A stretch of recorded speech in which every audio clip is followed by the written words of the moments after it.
అనంత భక్తి సనాతన ధర్మ ఛానల్కి స్వాగతం. ఓం శ్రీ గణేశాయ నమః. ఓం శ్రీ సరస్వతీయై నమః. ఓం శ్రీ గురుభ్యో నమః.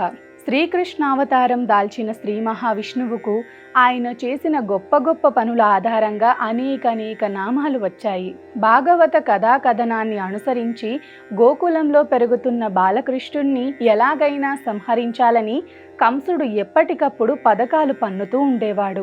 కంసుడి దురాలోచనలకు అతడి మిత్రులైన రాక్షసులు సహకారం అందిస్తుండేవారు. అయితే ఈ రాక్షసులంతా ఏదో ఒక విధంగా బాలకృష్ణుడి చేతిలో ప్రాణాలు పోగొట్టుకున్నారు.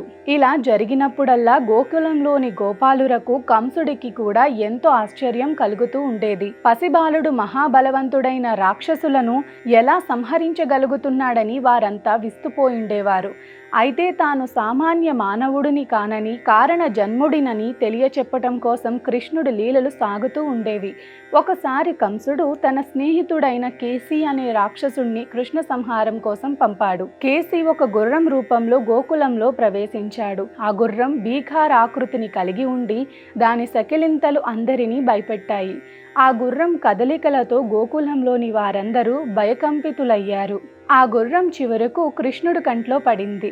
అది సాధారణమైన గుర్రం కాదని, రాక్షసుడని కృష్ణుడు గ్రహించాడు. వెంటనే ఆ గుర్రం మీదకు లంఘించాడు.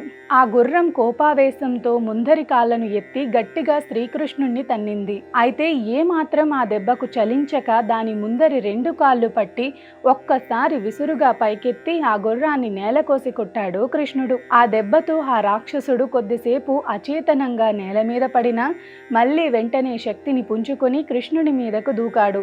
ఈసారి శ్రీకృష్ణుడు తన ఎడమ చేతిని ఆ గుర్రం నోట్లో గట్టిగా తిప్పడంతో వాడిగా ఉన్న దాని దంతాలని జారి నేల మీద పడ్డాయి.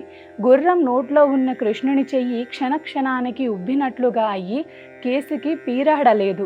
వెంటనే ఆ రాక్షసుడు నోరు చీలి కింద పడి చచ్చాడు. రాక్షసుడి పీడ విరగడ కావటంతో గోపాలకులంతా ఆనందంతో పొంగిపోయారు. ఇలా కేసి అనే రాక్షసుడు సంహరించడం వల్లనే శ్రీకృష్ణునికి కేశవుడు అనే పేరు వచ్చింది. కంసుడు పంపిన రాక్షసుల్లో అరిష్టుడు అనే రాక్షసుడు భయంకరమైన వృషభ రూపంలో వచ్చి కృష్ణుణ్ణి వధించాలని ప్రయత్నించగా ఆ వృషభాసురుణ్ణి కూడా అవలీలగా కృష్ణుడు సంహరించాడు. అలాగే వ్యోమాసురుడు అనే రాక్షసుడు కృష్ణ సంహార లక్ష్యంతో వచ్చాడు. ఆ రాక్షసుడు యముడికి కుమారుడు. ఎన్నో మాయలు సృష్టిస్తూ గోప బాలకులను ఇబ్బంది పెడుతూ ఉండేవాడు. ఒకరోజు వాడు గోప బాలకులందరినీ బంధించి తీసుకువెళ్ళి ఒక కొండ గుహలో దాచిపెట్టి ఆ గుహ ద్వారాన్ని పెద్ద బండరాయితో మూసివేశాడు. కృష్ణుడు ఈ విషయాన్ని గ్రహించి వ్యోమాసురుడి మీదకు వెళ్ళాడు. ఆ రాక్షసుడు తన శరీరాన్ని విపరీతంగా పెంచి తన బలాన్నంతా ప్రదర్శించాడు.